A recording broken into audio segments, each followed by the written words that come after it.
പ്രാതസ്മരാമി ഹൃദി സംസ്ഫുരദ് ആത്മതത്വം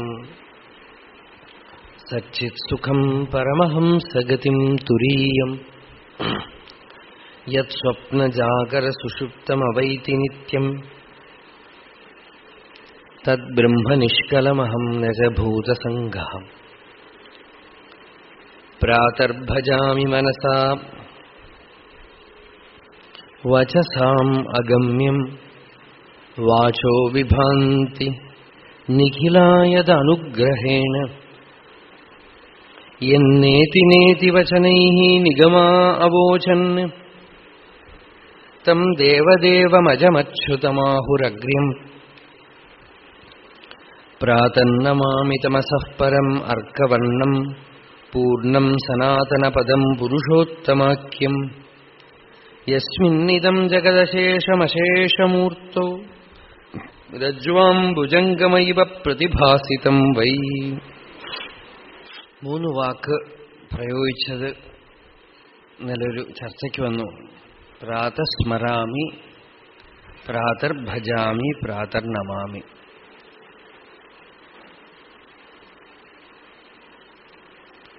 സ്മരണം, ഭജനം, നമനം ആണ്. സ്മരണം പൊതുവെ ബുദ്ധിയുടെ ധർമ്മമാണ്, റിക്കലക്ഷൻ. ഭജനം ഹൃദയത്തിന്റെ, മനസ്സിന്റെ ധർമ്മമാണ്. നമനം ശരീരം വരയ്ക്കും വരെയാണ്. ശരീരം വരെ, ദേഹം വരെ വരുന്ന പ്രക്രിയയാണല്ലോ. ആത്മജ്ഞാനം ഇന്റലക്ച്വൽ അണ്ടർസ്റ്റാൻഡിങ്, പരോക്ഷജ്ഞാനം. പിന്നെ അത് മനനം ചെയ്ത് ഉള്ളിലാക്കുക.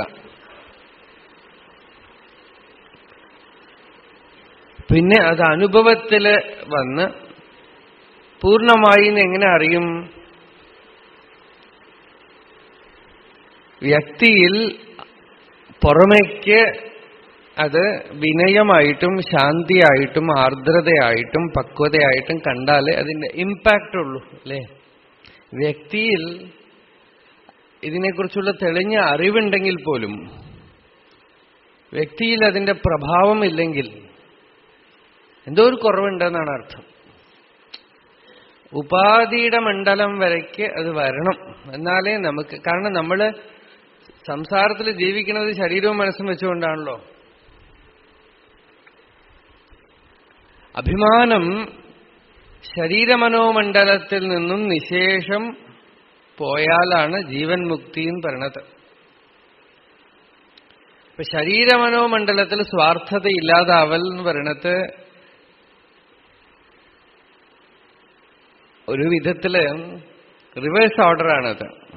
അന്വയ വ്യതിരേകം പോലെ ആദ്യം എല്ലാത്തിനെയും തള്ളി തള്ളി തള്ളി തള്ളി ശുദ്ധമായ ചിന്മയമായ സ്ഥിതിയിൽ പോയി ആ അനുഭവം ദൃഢമാവും തോറും നാഡീനരമ്പുകളിൽ, കോശങ്ങളിൽ നിന്നൊക്കെ തന്നെ അഭിമാനവൃത്തി പിൻവാങ്ങണം, വാങ്ങും, അല്ലേ? അതാണ് രമണ മഹർഷിയുടെ ഉള്ളത് 40 മുഖ്യ ശ്ലോകം. நான் உதியாது உள்ள நிலை, நாம் அதுவாய் உள்ள நிலை. നമസ്കാരം എന്ന് പറഞ്ഞാലും എന്താ? ഞാൻ ഉദിയാതുള്ള നില. ഞാൻ എന്നുള്ളത് ഉദിക്കാത്ത അവസ്ഥ. ഭഗവാൻ ഡെഫിനിഷൻ കൊടുത്തതും അങ്ങനെയാണ്. ആത്മജ്ഞാ സാക്ഷാത്കാരം എന്ന് പറഞ്ഞാൽ ഞാൻ എന്നുള്ളത് അല്പം പോലും ഉദിക്കാത്ത അവസ്ഥയാണ് എന്നാണ്. സ്വരൂപം എന്ന് പറഞ്ഞാൽ എപ്പോഴെപ്പോ വ്യക്തി അഭിമാന രൂപത്തിലുള്ള അഹങ്കാരം ഉദിക്കുന്നുമോ അപ്പോ അഖണ്ഡത്തിൽ ഒരു വിച്ഛിത്തി ഉണ്ടാവുകയാണ്.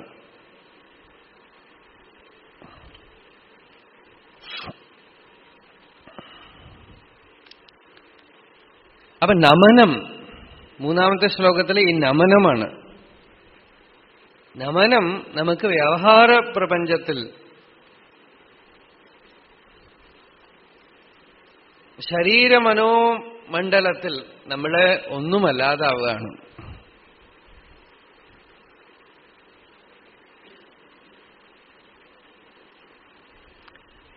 Anything can pass through U.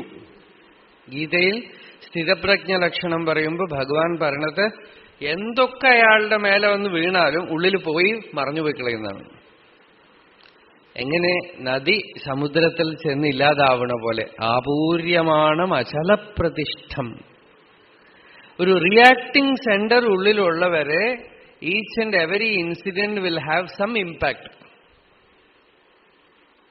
അതാണല്ലോ നമുക്ക് വിഷമം എന്ന് പറയുന്നത്. അതാണല്ലോ ആർക്കൊക്കെയോ ലോകത്തിൽ എന്തൊക്കെയോ നടക്കുമ്പോൾ നമ്മളൊന്നും വിഷമിക്കണില്ല. പക്ഷെ എനിക്ക് നടന്നു കഴിഞ്ഞാൽ എനിക്ക് ഉറക്കം വരണില്ല, വിഷമായി, ബാധിച്ചു ഒക്കെ ഉണ്ടല്ലോ. എന്താ കാരണം? റിയാക്ടിങ് ഒരു സെന്റർ ഉണ്ട് അവിടെ. അഹങ്കാരം എന്ന് പറയുന്ന സെന്റർ ഉണ്ടല്ലോ. അത് അടങ്ങി. അതാണ് നമനം. നമഃ നമഃ നമഃ.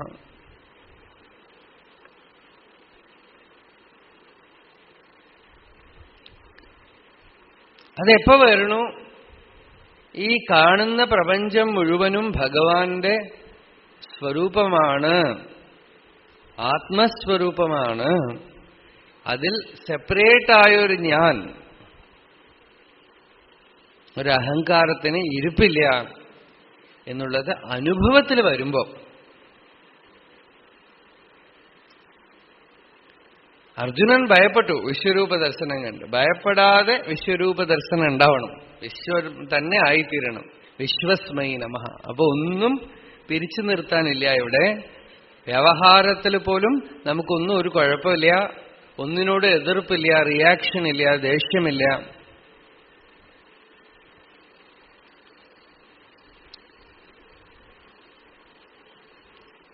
അപ്പൊ നമിച്ചുകൊണ്ടേയിരിക്കണം. മുഴുവനും നമനമാണ്. ഇത് വന്നിട്ടില്ലെങ്കിൽ ഭഗവാൻ ഭാഗവതത്തിലൊരു സാധന പറഞ്ഞു, എല്ലാവരും വീണ് നമസ്കരിക്കുന്നു. പ്രണമേത് ദണ്ഡവത് ഭൂമൗ ആശ്വ ചാണ്ടാള ഗോഖരം. കഴുതയും പശുവും ഒക്കെ നമസ്കരിക്കുന്നു. നായും കഴുതയും എന്തൊക്കെ ഉണ്ടോ കാണണമൊക്കെ നമസ്കരിച്ചോളാം. എത്ര കാലം അങ്ങനെ നമസ്കരിച്ചുകൊണ്ടിരിക്കാൻ പറ്റുമോ എന്ന് വെച്ചാൽ ഈ ഭാവം ഉണ്ടായാൽ പിന്നെ നമസ്കരിച്ച ആൾ പിന്നെ എഴുന്നേൽക്കുകയില്ല. ഉള്ളിലുള്ള അഭിമാനം നമസ്കാരത്തോടെ മറിഞ്ഞുപോയാൽ പിന്നെ പ്രത്യേകിച്ചൊരു നമസ്കാരം എന്ന് വേണ്ട, എപ്പോഴും നമസ്കാരമാണ്. ആ നമസ്കാരത്തിന് കാരണം എന്താ? ഞാൻ എന്നൊരാളില്ല. ഇങ്ങനെ വീഴുന്നത് അതാണേ. ഇപ്പോ നമ്മുടെ ശരീരത്തിനെ ഹോൾഡ് ചെയ്ത് നിർത്തണമെങ്കിൽ അഹങ്കാരം വേണം. നിന്ന നിപ്പിൽ ഉറങ്ങിയാൽ എന്താവും? വീഴും അല്ലേ? അതാണ് നമസ്കാരം കൊണ്ട് കാണിക്കുന്നത്. അഭിമാനം അങ്ങോട്ട് വീട്ടു, അപ്പോ സാഷ്ടാംഗം വീഴാണ്, നിൽക്കാൻ പറ്റില്ല. അത് നാച്ചുറലാണ്. അഭിമാനം ഉള്ളെന്ന് പോകുമ്പോ നാച്ചുറലായിട്ട് നമസ്കാരം വരുമല്ലോ. ആത്മസാക്ഷാത്കാരം എന്ന് പറഞ്ഞാൽ നമസ്കാരമാണ്. പിന്നെ ആ ശരീരം എങ്ങനെ എഴുന്നേറ്റ് നടക്കണു, അത് കഴിഞ്ഞ് വേറെ ഒരു ശക്തി അതിനെ കയറി പിടിച്ചോളണു എന്നാണ്. Not your individual sense. ഭഗവാന്റെ കൃപാശക്തിയോ നിയതിയോ ആ ശരീരത്തിനെ ടേക്ക് ചാർജ്. അതായത് മരിച്ചിട്ട് എഴുന്നേക്കണ പോലെയാണ്. You pass through death and come back to life. അപ്പോ പ്രാതർനമാമി തമസഹ പരം അർക്കവർണം. ഇരുട്ടിനപ്പുറം, തമസഃ പരസ്താത്. ഇവിടെ തമസഹ പരം അർക്കവർണം എന്ന് വെച്ചാൽ ഇരുട്ടിനപ്പുറമുള്ള ഒരു സൂര്യപ്രകാശം എന്ന അർത്ഥമല്ല, ഇരുട്ടിനെ പോലും പ്രകാശിപ്പിക്കുന്ന വെളിച്ചമാണ്. ഗീതയിൽ ഭഗവാൻ പറഞ്ഞു, ജ്യോതിഷാം അപി തദ് ജ്യോതി തമസഃ പരം ഉച്യത്തെ ജ്ഞാനം ജ്ഞേയം ജ്ഞാനഗമ്യം ഹൃദി സർവസ്യ വിഷ്ഠിതം. ജ്യോതിഷാം അപി തദ് ജ്യോതി. എല്ലാ ജ്യോതികൾക്കും അത് ജ്യോതിയാണെന്ന്. സൂര്യൻ, ചന്ദ്രൻ, നക്ഷത്രങ്ങളെല്ലാം അത് പ്രകാശിക്കുന്നത് കൊണ്ടാണ് അറിയപ്പെടുന്നത്. ശങ്കരാചാര്യരുടെ ഏകശ്ലോകി ഹരിനാമകീർത്തനത്തിലെ 4-ാമത്തെ ശ്ലോകം, അർക്കാനലാതി വെളിവൊക്കെ ഗ്രഹിക്കുമൊരു കണ്ണിനു കണ്ണ്, മനമാകുന്ന കണ്ണതിനു കണ്ണായിരുന്ന പൊരുൾ താനെന്നുറയ്ക്കുമളവ് ആനന്ദമെന്തു ഹരിനാരായണായ നമ.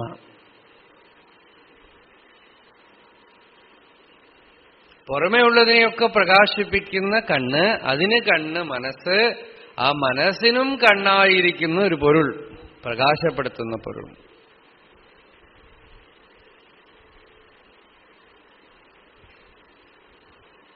അറിവിലുമേറി അറിഞ്ഞിടുന്നവൻ തൻ ഉരുവിലുമൊത്തു പുറത്തും ഉജ്ജ്വലിക്കും, കരുവിനു കണ്ണുകളഞ്ചും ഉള്ളടക്കി തെരുതെരേ വീണു വണങ്ങി ഓതിടേണം.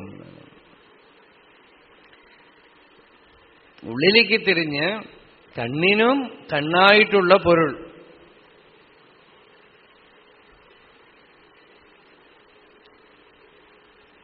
അതെല്ലാത്തിനെയും കാണുന്ന പ്രജ്ഞാനേത്രം. ശങ്കരാചാര്യർ ചോദ്യോത്തര രൂപത്തിലാണ് എഴുതിയിരിക്കുന്നത് ഏകശ്ലോകി. ആചാര്യസ്വാമിയുടെ അടുത്ത് ഒരു വൃദ്ധൻ ചോദിച്ചു എന്നാണ് കഥ, എന്താണ് ഈ പരമപ്രകാശം?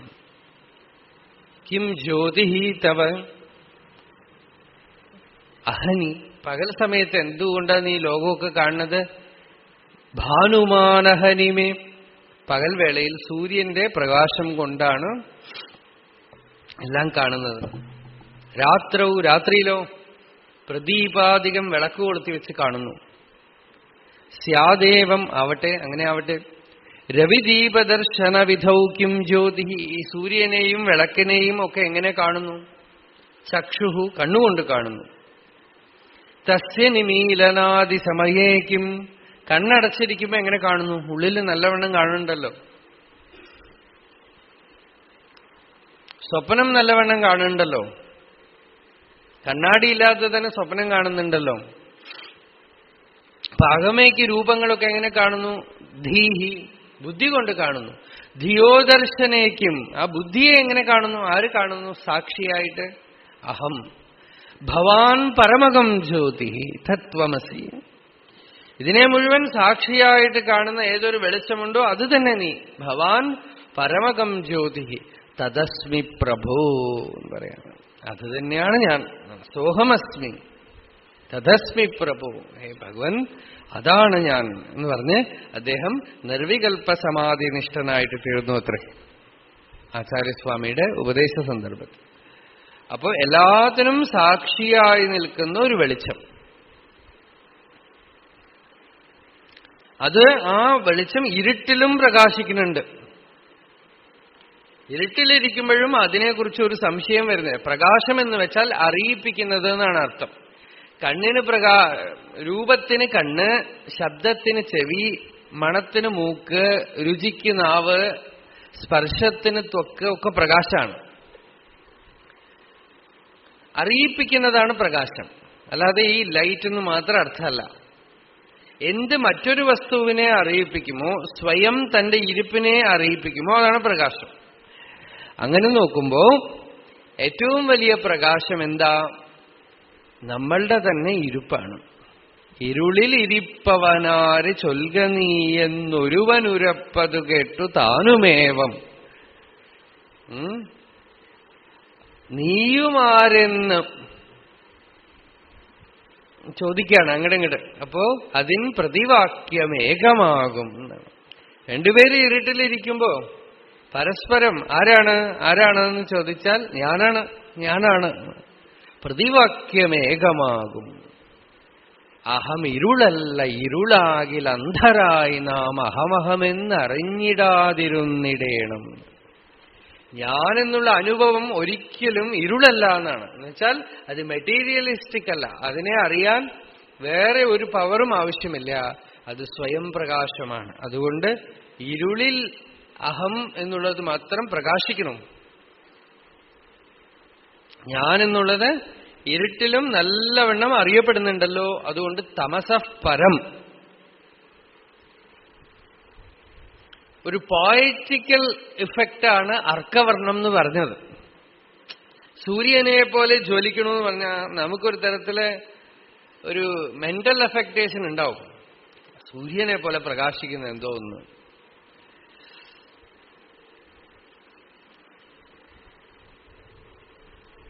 സൂര്യൻ പോലും പ്രകാശിക്കുന്നത് ഇതിന്റെ പ്രസൻസിലാണ്. സൂര്യനെ പോലും ഗ്രഹിക്കുന്നത് കണ്ണുകൊണ്ടാണല്ലോ.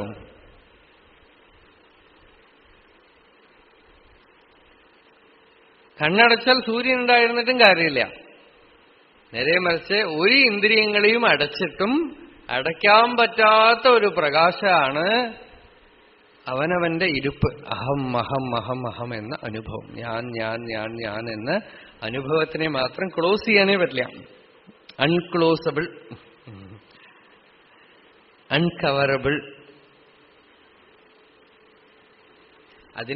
അതുകൊണ്ടാണ് പറയണത് മറഞ്ഞിട്ടേ ഇല്ലല്ലോ എന്ന്. ആവരണമേ ഇല്ല, അതിന് കവറിങ്ങേ ഇല്ല. ഒന്നിനും അതിനെ മറയ്ക്കാനേ സാധ്യമല്ല. അത് പ്രകാശിച്ചുകൊണ്ടേയിരിക്കുന്ന വസ്തുവാണ്. അതിന് ആവരണമേ ഇല്ല, അനാവൃതമാണത്.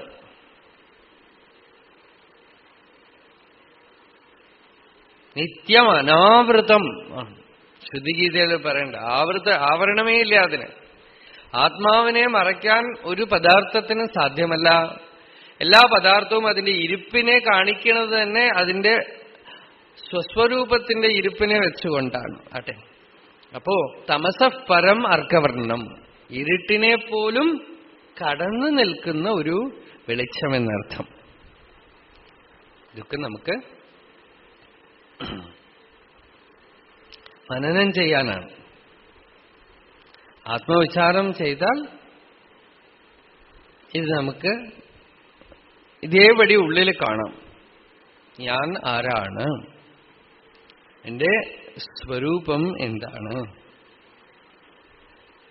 എനിക്ക് നല്ലവണ്ണം ഉറപ്പുള്ള കാര്യമാണല്ലോ എന്റെ തന്നെ ഇരുപ്പ്. ഹൃദി സംസ്ഫുരത്, ഹൃദയത്തിൽ സദാ ജാഗ്രതാദിഷു അവസ്ഥാസു അഹമഹമിതി. ജാഗ്രതത്തിൽ, സ്വപ്നത്തിൽ, സുഷുപ്തിയിൽ ഒന്നും മാറാതെ ഇരിക്കണം. ജാഗ്രതത്തിലാണ് നമ്മളിപ്പോ സാധന ചെയ്യണത്. എപ്പോഴും നോക്കിക്കോളൂ, നമ്മളുടെ ഉള്ളിൽ ഒരു മന്ത്രം ജപിച്ചുകൊണ്ടേയിരിക്കുന്നുണ്ട് അല്ലേ? ആ മന്ത്രം മാത്രം, ബാക്കി മന്ത്രമൊക്കെ ജപിക്കാൻ പറ്റുന്നില്ല, മറന്നുപോയി എന്നൊക്കെ പറയാം. പക്ഷെ ഈ മന്ത്രം നിർത്താനേ പറ്റാത്തൊരു മന്ത്രമാണ്. ഞാൻ ഞാൻ ഞാൻ വായ കൊണ്ട് പറഞ്ഞിട്ടില്ലെങ്കിലും അതിന്റെ മൂവ്മെന്റ് നമുക്ക് അകത്ത് ഒരു സംശയവുമില്ല. എനിക്ക് സാധന ചെയ്യാൻ പറ്റണില്ല എന്ന് പറഞ്ഞാൽ അതാണ് പറയണത്. ആത്മാവിന് വല്ല സാധന വേണോ? ജഡശരീരം സാധന ചെയ്യോ? പിന്നെ ആരാ ഈ സാധന ചെയ്യാൻ പോണോ? എനിക്ക് ധ്യാനിക്കാൻ പറ്റണില്ല, ആരാ ഈ ധ്യാനിക്കാൻ പറ്റാത്ത ആള്?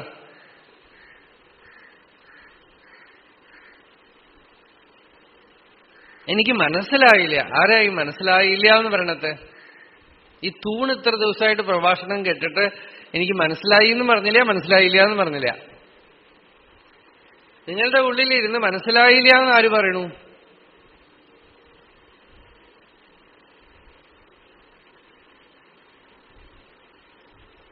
ഇതാണ് വിചാരം. ഇതാണ്, ഇത്രയേ ഉള്ളൂ. കോൺഫ്ലിക്ട്സ് ഒക്കെ വരുമ്പോ കോൺഫ്ലിക്ട്സ് ഒക്കെ അവിടെ ഇരിക്കട്ടെ, ഉള്ളിലിരുന്ന് അന്വേഷിക്കുക, ആരെയാ ഇത് ബാധിക്കണത്, ആരാ ഇതുകൊണ്ട് അഫക്റ്റഡ് ആവണത്. വേറെ ഒരാൾക്ക് ഇതിന്റെ അഫക്റ്റേഷൻ ഇല്ലല്ലോ. ഇതിനകത്ത് അഫക്റ്റഡ് ആവുന്ന ആളാരാ? ഞാൻ പറയണമെന്ന് പോലും ഇല്ല, ശ്രദ്ധിച്ചാ മതി. ആ സെന്റേർഡ് ഫീലിംഗ്, ഈ ഒരു മാർഗമില്ലെങ്കിൽ ബാക്കിയൊക്കെ ഇന്റലക്ച്വൽ ആവും.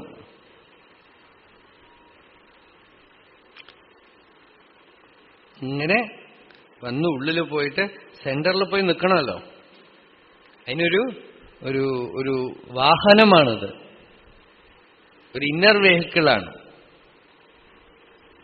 ആർക്കാ ഈ ബാധ വരണത്? ആർക്കാ ഈ വിഷമം വരണത്? കോപം വരണത് ആർക്കാ?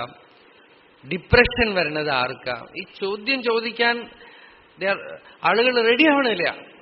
അവിടെയാണ് നമ്മൾ ഫെയിൽ ആവണത്. നമ്മൾ മനസ്സിലാക്കണതിലൊന്നും കുഴപ്പമില്ല, അതിബുദ്ധിശാലികളും.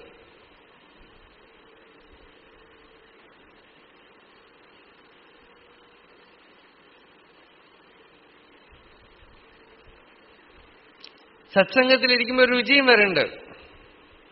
അത് മോര് കുടിക്കണ രുചിയാണ്.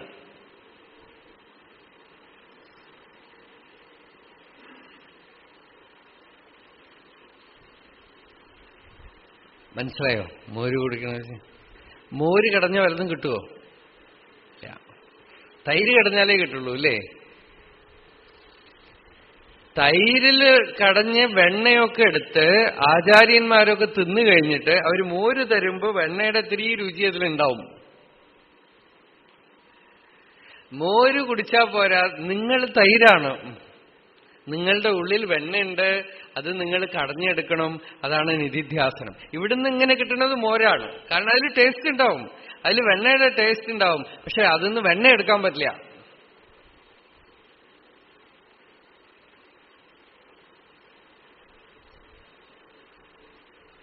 വെണ്ണ നിങ്ങളുടെ ഉള്ളിലുണ്ട്. ഇവിടുന്ന് കേൾക്കുമ്പോൾ ഉള്ളിലുള്ള വെണ്ണയുടെ ഒരു ചെറിയ സ്പർശം ഉണ്ടാവും. സുഖേന ബ്രഹ്മ സംസ്പർശം അത്യന്തം സുഖമശ്നുതേ. അതുകൊണ്ടാണ് ഈ കേട്ടുകൊണ്ടിരിക്കുമ്പോൾ ഒരു ചെറിയൊരു സമാധി സുഖം വരുന്നുണ്ട്. അതൊരു ഗ്ലിംസ് ആണ്, ഇന്റിമേഷനാണ്. നിങ്ങൾക്കത് വാസ്തവമാവണമെങ്കിൽ യോഗസ്ഥിതിയായി ഇരുന്നാൽ പോരാ, ജ്ഞാനസ്ഥിതി ആവണം. യോഗസ്ഥിതിക്ക് ജ്ഞാനസ്ഥിതിക്ക് എന്താ വ്യത്യാസം എന്ന് വെച്ചാൽ, യോഗസ്ഥിതി എന്തിൻ്റെയെങ്കിലുമൊക്കെ ഇൻഫ്ലുവൻസ് കൊണ്ടുവരുന്നതാണ്. മന്ത്രം ജപിക്കുന്നത് കൊണ്ടോ ഭജന പാടുന്നത് കൊണ്ടോ അല്ല, നിങ്ങൾ ഒരു എഫേർട്ട് ചെയ്ത് മെഡിറ്റേഷൻ എവിടെയെങ്കിലും ഒന്ന് ഏകാഗ്രപ്പെടുത്തുമ്പോൾ ഉണ്ടാവണതോ സത്സംഗത്തിലിരിക്കുമ്പോൾ ഉണ്ടാവണതോ ഇൻഫ്ലുവൻസ് കൊണ്ടുവരുന്നതാണ്. ഒരു മഹാപുരുഷന്മാരുടെ സമ്പർക്കത്തിലൊക്കെ വരുമ്പോഴൊക്കെ വരുന്നത് യോഗസ്ഥിതിയാണ്. അത് യോഗശക്തി, യോഗമായ ഒക്കെ പറയണ പോലെ അതൊരു തരത്തിൽ ഒരു ഹയർ പവറുടെ ഇൻഫ്ലുവൻസ് ആണ്. അത് നിങ്ങളുടെ അല്ല. അത് നിങ്ങളുടെ ആവണമെങ്കിൽ ഇതൊക്കെ കഴിഞ്ഞ്, സത്സംഗമൊക്കെ കഴിഞ്ഞ് നിങ്ങൾ നിങ്ങളുടെ സാധാരണ ജീവിതത്തിലേക്ക് തിരിച്ചു പോയിട്ട് അവിടെ ഡിപ്രഷനും വിഷമങ്ങളും ഒക്കെ വരുമ്പോ നിങ്ങൾ എപ്പോ നിങ്ങളുടെ ഉള്ളിൽ ചോദിക്കാൻ പോണോ, ആരാ ഡിപ്രസ്ഡ് ആവണത്, ആർക്കാ ഈ വിഷമം വരണത്, ആർക്കാ ഈ വേദന വരണത്, ആരാ അനുഭവിക്കണത് എന്ന് ഈ ഞാൻ ആര് എന്ന് ചോദിച്ച് ഈ ഞാൻ എന്നുള്ള centre of pain, centre of suffering, എല്ലാ അനുഭവങ്ങളും എനിക്ക് വരണു, എന്നെ ബാധിക്കണു, ചിജ്ജട ഗ്രന്ഥി എന്ന് ശാസ്ത്രം പറയും. എന്റെ ജീവിതം ഞാൻ എങ്ങനെ സഹിക്കും, എന്റെ പ്രശ്നം എന്നൊക്കെ പറഞ്ഞ് പ്രശ്നത്തിന് പുറമേ പരിഹരിക്കുകയല്ല, ഉള്ളിലെ ഈ പ്രശ്നം ആരെ ബാധിക്കണു, ഈ അഹങ്കാരത്തിനെ. ഈ അഹങ്കാരത്തിന്റെ സ്വരൂപം എന്താണ്? അഹങ്കാരത്തിനെയാണ് പിടിക്കുന്നത്, ആത്മാവിനെ അല്ല. ഈ അഹങ്കാരം ഒരു ത്രെഡ് പോലെ പിടിച്ച് ഉള്ളിൽ പോവുകയാണ്. ഈ ഞാൻ ഞാൻ ഞാൻ ഞാൻ ഞാൻ ഞാൻ ഞാൻ എനിക്ക് എനിക്ക് എനിക്ക് എന്റെ ജീവിതം, എന്റെ പ്രശ്നം, എനിക്കിങ്ങനെ സംഭവിച്ചു, ഞാൻ ഞാൻ ഞാൻ ഞാൻ എന്നുള്ള ഈ വൃത്തി. ആ വൃത്തി കൂടാതെ വേറെ ഒരു വൃത്തിയും വരാൻ പറ്റില്ല. അതൊരു തരം എനർജി ഡാൻസ് ആണത്. It's the source of energy. മറ്റ് എനർജികളുടെയൊക്കെ സോഴ്സ് എനർജിയാണ് ഈ അഹംവൃത്തി. അതിന്നാണ് കാമം, ക്രോധം, ഡിപ്രഷൻ, ടെൻഷൻ, ആങ്സൈറ്റി ഒക്കെ വരുന്നത്. അതിന്റെ മൂലകാരണമാണ് അഹങ്കാരം എന്ന് പറയുന്നത്. അഹങ്കാരം നമ്മൾ അഭിമാനിച്ച് പുറത്ത് എക്സ്പ്രസ് ചെയ്യണ അഹങ്കാരം ഒന്ന് വരെ അതിന്റെ ബേസ് സ്റ്റഫാണത്. എന്താ പറയാ, ഒരു മെഡിസിനൊക്കെ ഒരു വ്യാധിക്കൊക്കെ മൂലകാരണവും കണ്ടുപിടിക്കില്ലേ, വൈറസ് അല്ലേ? വൈറസ് അല്ലേ? അതുപോലെ സംസാരത്തിന്റെ വൈറസാണ് ഈ അഹംവൃത്തി. That is the first division that takes place in the uninterrupted awareness. ആ ഡിവിഷനെയാണ് മൂലം കാണിച്ചത്. ഇപ്പൊ ഞാൻ പറയുമ്പോഴൊക്കെ നിങ്ങൾക്ക് ഫെന്റാസ്റ്റിക് ആയിട്ടിരിക്കും.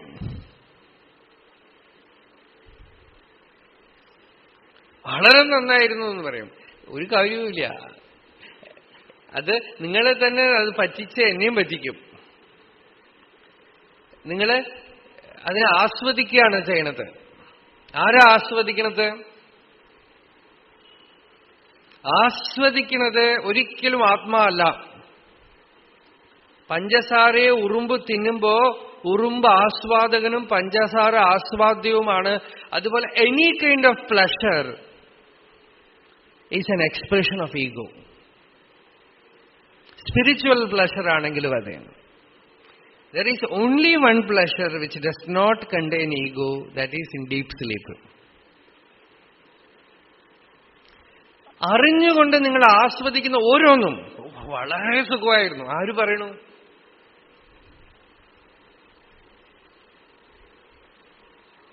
അതുകൊണ്ട് ഇത് കിട്ടാതാവുമ്പോ ദേഷ്യം വരും. ഒരു തരത്തിൽ നിങ്ങളെ ഒരു സ്പിരിച്വൽ കള്ളു കുടിക്കാൻ പഠിച്ചിരിക്കുകയാണ്.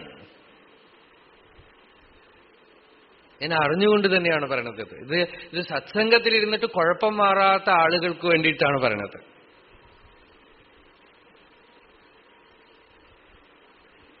ആത്മവിചാരം ചെയ്യാതെ ഗുണം പിടിക്കില്ല.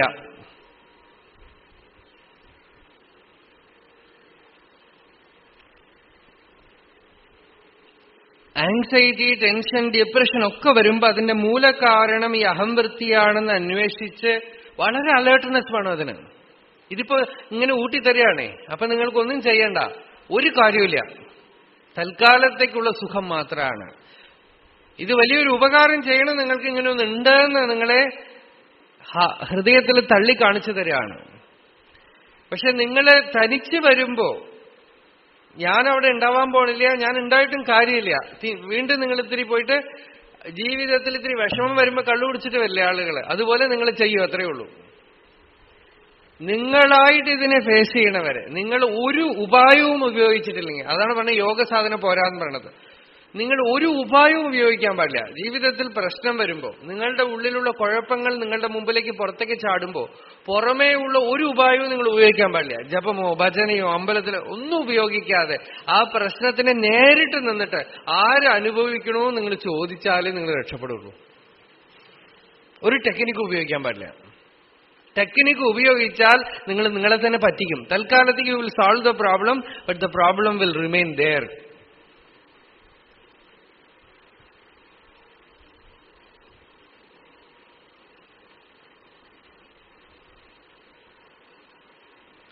ഭഗവാന്റെ അടുത്ത് പോലും പോകാൻ പാടില്ല. നിങ്ങളൊരു ബൊമ്മ ഉണ്ടാക്കുകയാണ്, ഒരു പാവ ഉണ്ടാക്കുകയാണ് നിങ്ങൾക്ക് രക്ഷപ്പെടാൻ.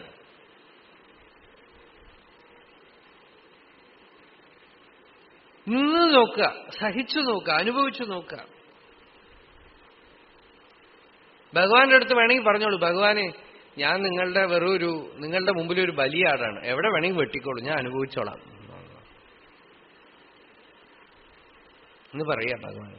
ഞാൻ എന്ത് ചെയ്യാൻ പറ്റും? ഒന്നും ചെയ്യാൻ പറ്റില്ല, സഹിച്ചോളാം. രാമകൃഷ്ണ പരമഹംസർ പറയില്ലേ ഒരു കഥ. രാമൻ വില്ലിങ്ങനെ പിടിച്ച് നിൽക്കുകയാണ്. അപ്പൊ ലക്ഷ്മണൻ ചോട്ടിൽ നോക്കിയപ്പോ ഒരു തവള ആ വില്ലിന്റെ ചോട്ടിൽ പെട്ടിട്ട് ഇങ്ങനെ രക്തം വരികയാണ്. അപ്പൊ ലക്ഷ്മണൻ പറഞ്ഞു, ഏട്ടാ ഒരു തവള വില്ലിന്റെ ചോട്ടിൽ പെട്ടിരിക്കണമെന്ന്. ഉടനെ രാമൻ തവളയെ കയ്യിലെടുത്തിട്ട് ഒന്ന് കരഞ്ഞൂടെയെന്ന് പറഞ്ഞു. ശബ്ദം ഉണ്ടാക്കിയാ എനിക്ക് അറിയില്ലേ, ഞാൻ ഈ അറിയാതെ വില്ല് അമർത്തി പിടിച്ചുവല്ലോ. അപ്പൊ തവള പറഞ്ഞു അത്രേ, ആരെങ്കിലുമൊക്കെ എന്നെ വിഷമിപ്പിക്കുമ്പോ ഞാൻ രാമാ രാമാന്ന് വിളിക്കും, രാമൻ തന്നെ എന്നെ വിഷമിപ്പിക്കുമ്പോ ഞാൻ ആരെ വിളിക്കും എന്ന് ചോദിച്ചത്. സഹിക്കല്ലാതെ വേറെ വഴിയില്ല എന്നാണ്. അപ്പൊ ഏത് വിധത്തിലുള്ള വിഷമങ്ങള് ഭഗവാൻ മുഖമാണല്ലോ വരണത്. അപ്പൊ U deserve it. So you have to swallow it, assimilate it. വിഷം കുടിച്ചില്ലേ ശിവൻ?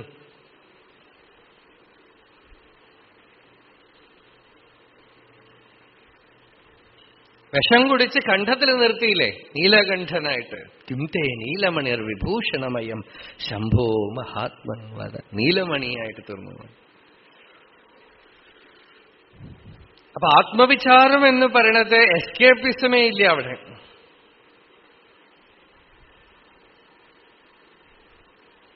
അത് ചെയ്യാൻ തയ്യാറാവുന്നവരെ നമ്മൾ ഫസ്റ്റ് സ്റ്റെപ്പേ വെച്ചിട്ടില്ല എന്നർത്ഥം.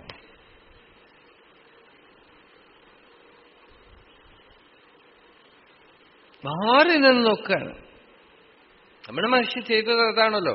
ഒരു പ്രാവശ്യമേ ചെയ്തുള്ളൂ അദ്ദേഹം മഹർഷിയായി, ഒരേ ഒരു പ്രാവശ്യം. മരണഭയം മുമ്പിൽ വന്നു, ഞാനിതാ മരിക്കാൻ പോണമെന്ന് തോന്നി, എന്തെങ്കിലുമൊക്കെ ചെയ്യായിരുന്നല്ലോ അല്ലേ, എവിടെയെങ്കിലുമൊക്കെ ഓടിപ്പോവായിരുന്നു, ആരുടെങ്കിലും പറയായിരുന്നു എനിക്ക് മരണഭയം വരണമെന്ന് പറയായിരുന്നു, എന്തെങ്കിലുമൊക്കെ. ഒന്നും ചെയ്തില്ല. ജാഗ്രതയായിട്ട് നോക്കി, ഇതാ മരിക്കാൻ പോണു, ശരീരം മരിച്ചു, ഇതിനെ എടുത്തുകൊണ്ടുപോയി ശ്മശാനത്തില്. See the end. എന്താവും ഈ ഇമോഷൻ ഇങ്ങനെ പോയാൽ? എന്താവും? മരിക്കും. മരിച്ചാൽ എന്താവും? ശരീരം കൊണ്ടുപോയി എരിച്ചു. ശരീരത്തിനെ തീയിലിട്ട് എരിച്ചു കളഞ്ഞാൽ കഴിഞ്ഞു. അപ്പൊ എന്തായി? ഞാനില്ലാതാവണുണ്ടോ? ഇല്ല. അതിൽ നിന്ന് അന്യമായി അഹം അഹം എന്ന അനുഭവം സുസ്പഷ്ടമായി അറിയപ്പെടുന്നുണ്ട്.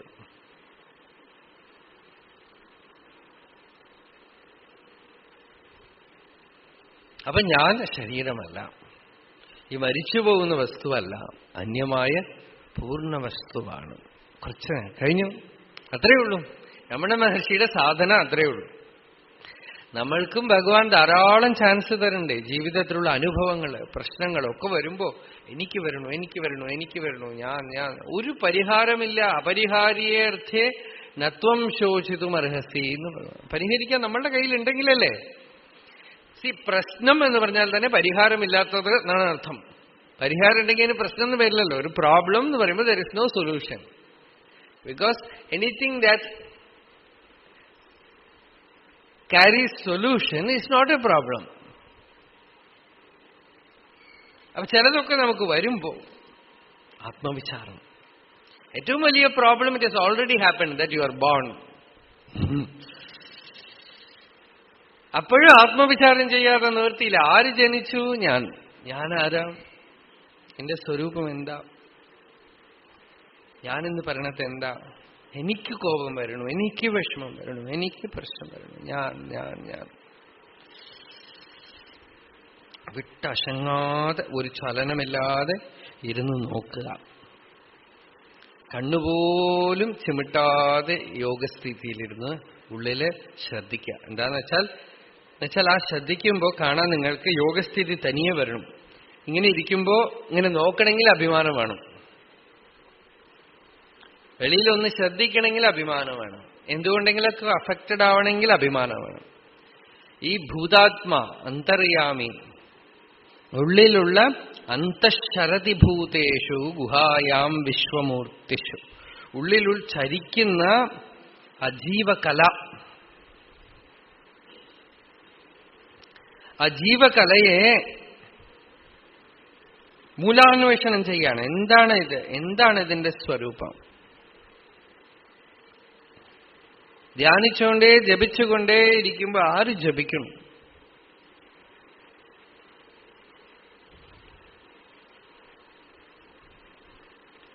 ഉറങ്ങി എഴുന്നേറ്റ ഉടനെ ആര് എഴുന്നേറ്റു? ഇത്രയും നേരം ഈ ഞാൻ എന്നുള്ള ഒരു വികാരം ഉണ്ടായിരുന്നില്ല, സുഖമായി ഉറങ്ങി. ഇപ്പോ ഉറക്കത്തുനിന്ന് ആദ്യം ഉദിച്ചതെന്താ?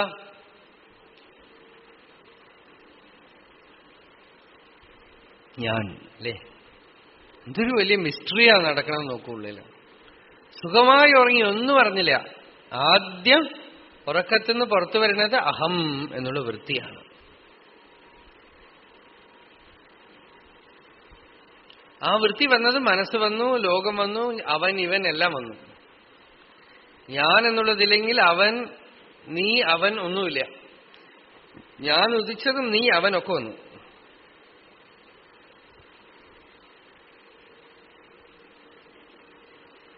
അതാണ് ഈ കോൺഷ്യസ് ആയിട്ട് ജാഗ്രതത്തിൽ ഈ അഭിമാനവൃത്തി ലയമായാൽ നീ അവനൊന്നും ഉണ്ടാവില്ല. രൂപങ്ങളൊക്കെ കാണും, പക്ഷെ നീ അവനൊന്നും ഉണ്ടാവില്ല. അതാണ് ആത്മദർശനം. എല്ലാ ആത്മാവായി എന്ന് പറഞ്ഞാൽ ഇവിടെ ഒരു വ്യക്തി ഇല്ലാതാവുമ്പോൾ വ്യക്തിത്വം ഒക്കെ പോകും. ഒന്നിനും വ്യക്തിത്വം ഇല്ലാതാവും.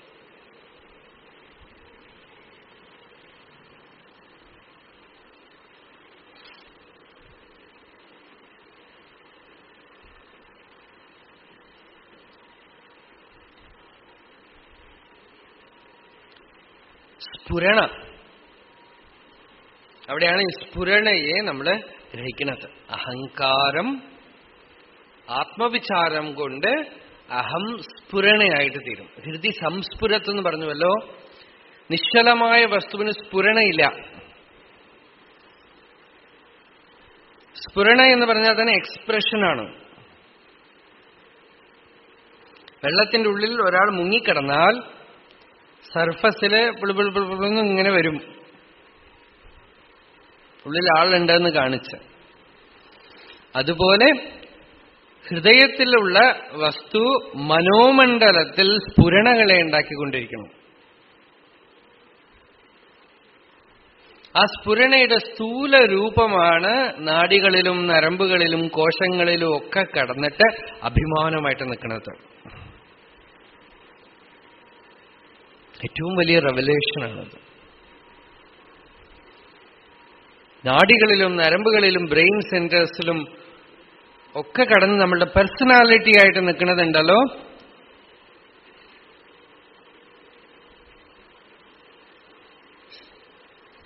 അതിന്റെ സട്ടിലസ്റ്റ് മാനിഫെസ്റ്റേഷനാണ് സ്ഫുരണ. അതിന്റെ ഗ്രോസസ്റ്റ് മാനിഫെസ്റ്റേഷനാണ് ശരീരം, പ്രപഞ്ചം.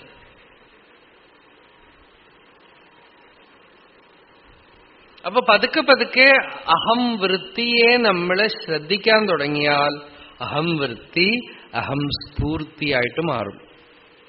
അനുഭവത്തിൽ സ്പന്ദനം, മന്ത്രജപം, ഉത്തമ അജപാജപത്തിനെ നമ്മുടെ ഉള്ളിൽ കാണും. അതാണ് അഹം സ്ഫൂർത്തി. നമ്മള് വെളിയിലൊരു നാമജപം ചെയ്യുന്നതും ഒക്കെ തന്നെ ഈ അജപാജപത്തിനെ കാണാനാണ്.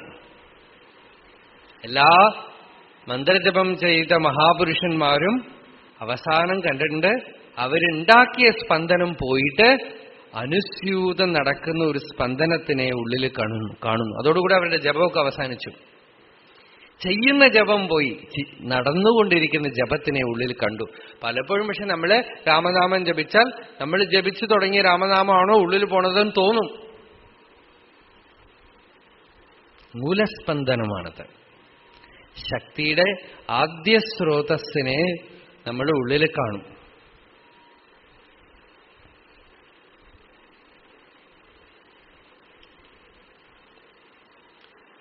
നമ്മൾ ജപിക്കണില്ല, പക്ഷെ ആ ജപം ഉണ്ട് ഉള്ളിൽ. അതാണ് സ്ഫുരത്. ആ സ്ഫുരണയെ, മൂലസ്ഫൂർത്തിയെ ഉള്ളിൽ കാണുകയാണ്. അതിന് മനോമണ്ഡലത്തിൽ, അഭിമാനമണ്ഡലത്തിലാണ് എൻട്രി, ഡോർ. അതെപ്പോഴും നമ്മൾക്ക് അറിയപ്പെടുന്നതോ എന്റെ ജീവിതം, എന്റെ പ്രശ്നങ്ങള്, എന്റെ കാര്യങ്ങള്, എനിക്ക് കിട്ടിയില്ല, എനിക്ക് സാധിച്ചു, എന്തൊക്കെയോ ഈ എനിക്ക്, ഞാൻ. ഇവിടെയാണ് നമ്മൾ അതിനെ വികാരമണ്ഡലത്തിൽ നമുക്ക് തൊടാനുള്ള ഫസ്റ്റ് സ്റ്റേറ്റ്. അതാണ്, അവിടെയേ നമുക്ക് തൊടാൻ പറ്റുള്ളൂ.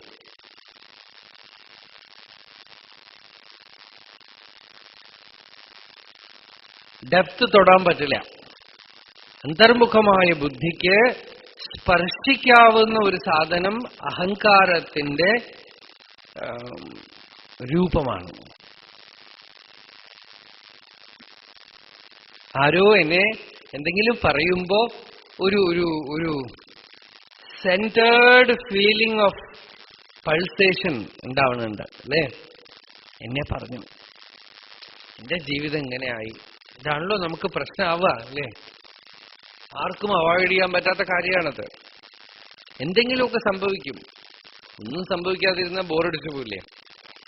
അപ്പൊ ഇങ്ങനെ കലാപരിപാടികൾ നടന്നുകൊണ്ടേയിരിക്കും നമ്മളുടെ സംസാരത്തില്. ആരെങ്കിലും എന്തെങ്കിലും പറയും, ആർക്കെങ്കിലും എന്തെങ്കിലും സംഭവിക്കും, ആരെങ്കിലും നമ്മളെ കുറിച്ച് നല്ലതോ ചീത്തയോ പറയും, എന്തെങ്കിലും ആരെങ്കിലും മരിച്ചു പോവും, ആരെങ്കിലും ജനിക്കും, വ്യാധികൾ ഉണ്ടാവും, പണം വരും, പണം പോവും, എന്തെങ്കിലുമൊക്കെ നടക്കും. ഈ നടക്കുന്നതൊക്കെ ആർക്ക് ബാധിക്കണോ? ആ ഒരു ചോദ്യം ഇങ്ങനെ പിടിക്കണം മുമ്പിൽ. നടക്കുന്നതൊക്കെ ആരെ ബാധിച്ചു? ആയിക്കൊണ്ട് ഉത്തരം പറയാൻ പാടില്ല, ഉള്ളിൽ ശ്രദ്ധിക്കണം. എന്തോ ഒരു സെന്റർ, ആ സെന്ററില് feeling of either excitement or pain.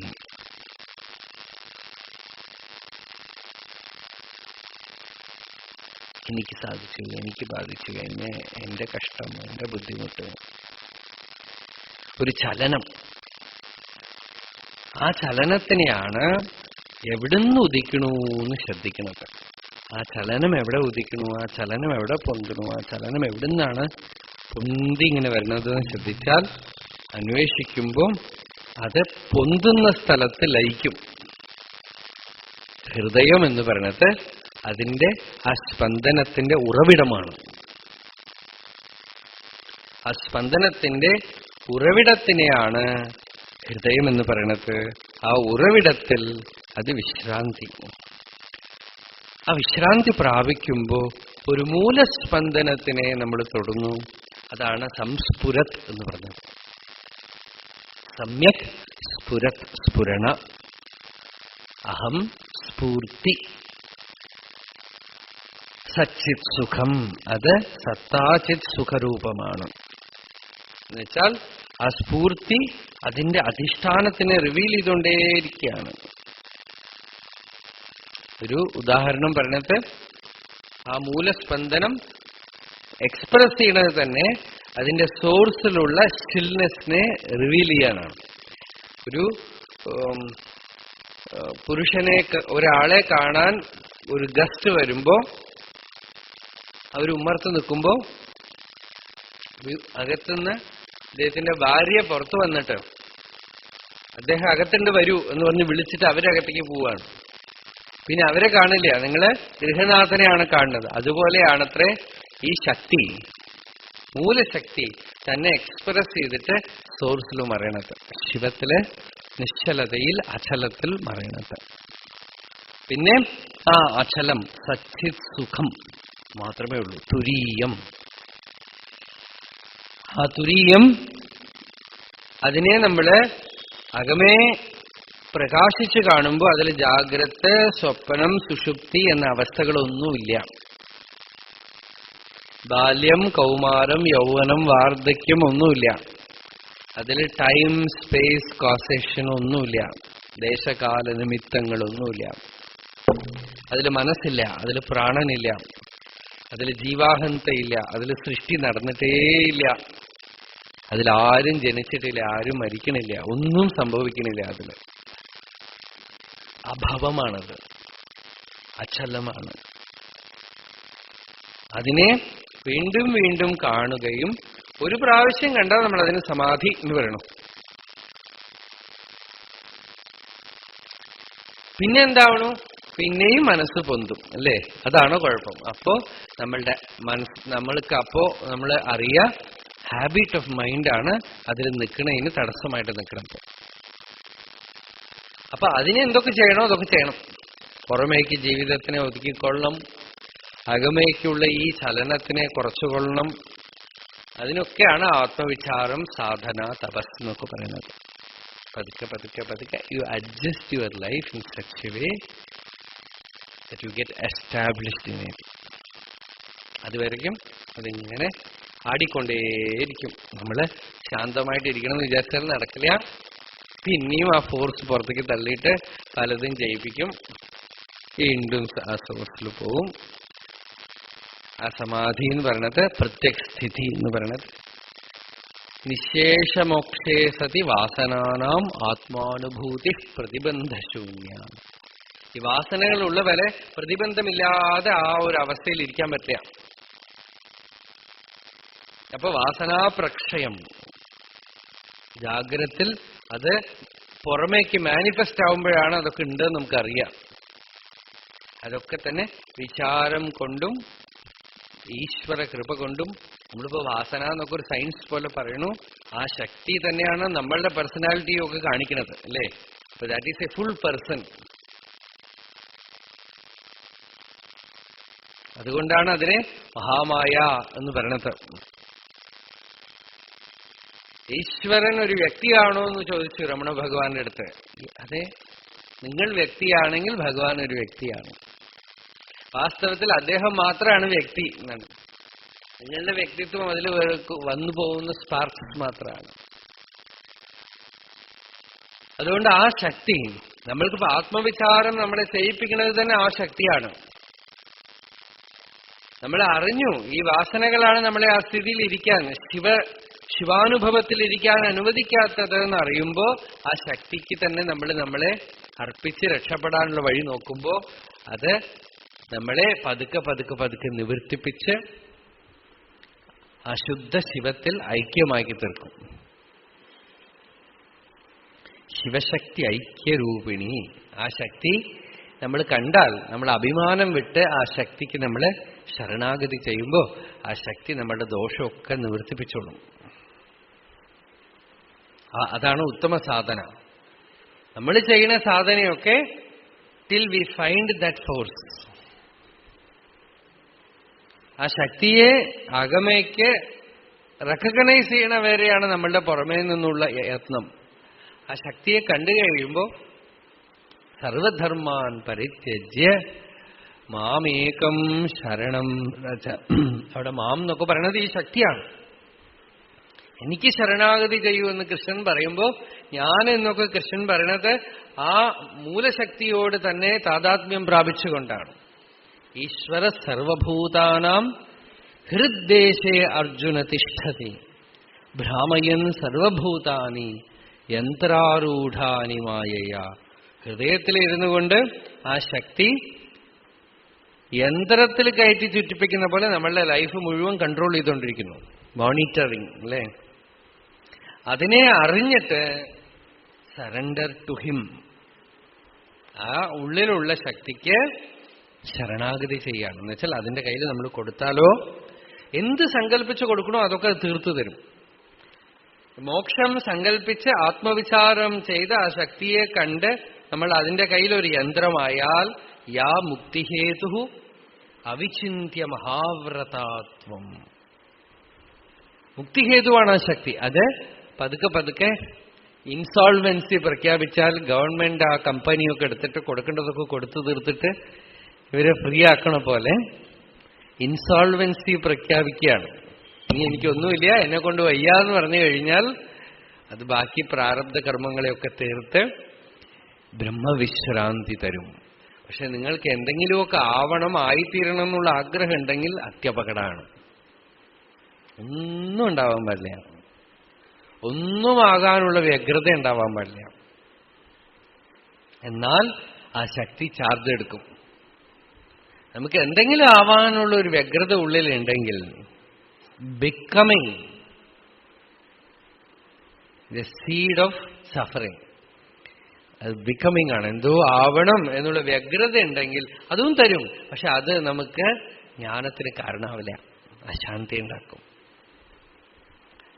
ആ പൂർണ്ണത്വം ഉള്ളില് ഒരു വശത്ത് ശിവൻ, മറ്റൊരു വശത്ത് ശക്തി. ആ ശിവത്തിനെ കണ്ടാലേ ഈ ശക്തി അറിയാൻ പറ്റുള്ളൂ.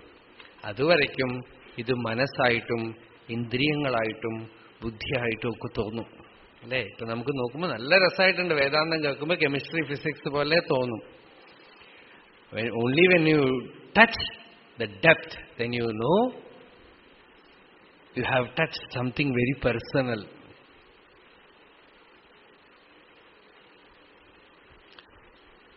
അപ്പോ നമ്മള് അന്തര്യാമിയെ തൊടുമ്പോ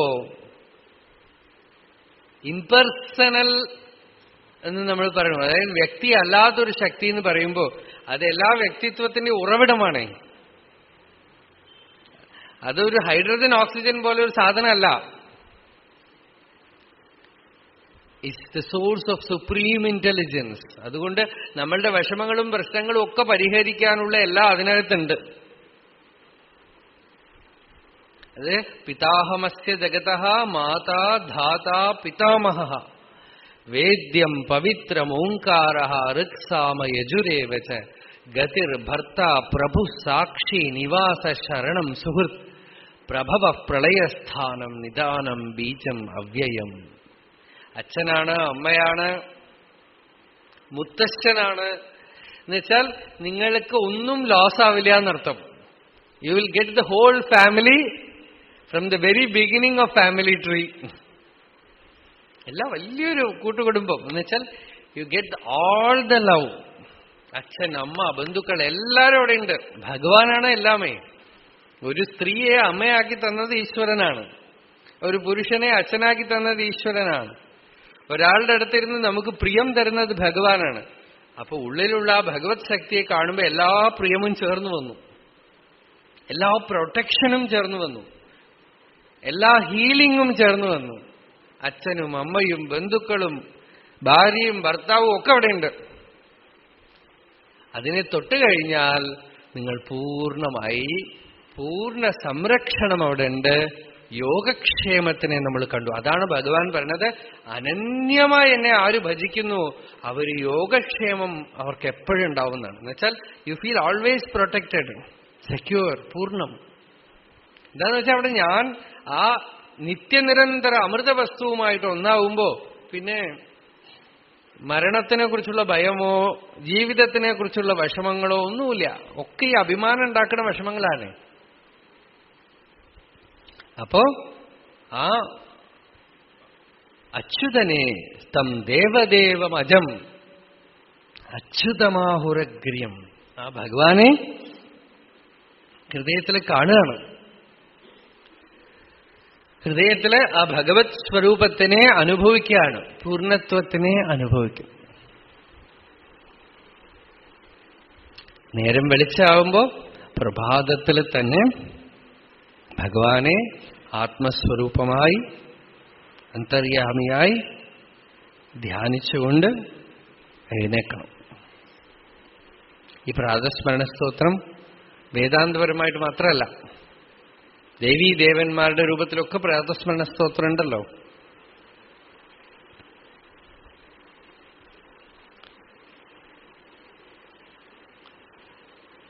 അങ്ങനെ പ്രാതസ്മരണം, രാവിലെ എണീറ്റ് ഭഗവത് സ്മരണം, ആത്മസ്മരണം, ആത്മധ്യാനം, നമ്മളുടെ യഥാർത്ഥ സ്വരൂപത്തിനെ, ഉള്ളിലുള്ള ആ ശുഭ്രജ്യോതിസിനെ, പരമപ്രകാശത്തിനെ ഹൃദയത്തില് ധ്യാനിച്ചുകൊണ്ട് ദൈനംദിന ജീവിതത്തിന്റെ കൃത്യങ്ങളിലേക്ക് പ്രവേശിക്കുന്നതിന് മുമ്പ് അവിടെ ഹൃദയത്തിൽ കാണുകയാണ്. അതിനുശേഷം ലോകവ്യവഹാരം ചെയ്താലും ഒരു അണ്ടർ കറണ്ട് പോലെ ഇതുണ്ടാവും. പുറകെ ഈ ഭഗവത് അനുഭവരസം, അനുഭൂതി രസം പുറകെ ഉണ്ടാവും. അതിന്റെ പിന്തുണയിലാണ് വ്യവഹാരങ്ങളൊക്കെ നടക്കുക. നമ്മളുടെ ഉള്ളില് പുറകില് ആ ഭഗവത് സാന്നിധ്യം ഉണ്ടാവും. ആ സാന്നിധ്യത്തോടു കൂടിയാണ് വ്യവഹാരങ്ങളൊക്കെ ചെയ്യാം. അതുകൊണ്ട് പ്രാതർഭജനം, പ്രാതസ്മരണം, ഈ 3 ശ്ലോകത്തിൽ നമ്മൾ കണ്ടു. യതോ മമാത്മാ ഭവസി ത്വമേവ തതോ ന വാച്യം മമ കിഞ്ചിദസ്തി യഥാ തവേഷ്ടം കുരു മാം തഥൈവ ത്വാം ആത്മനാഥം രമണം ഭജാമി.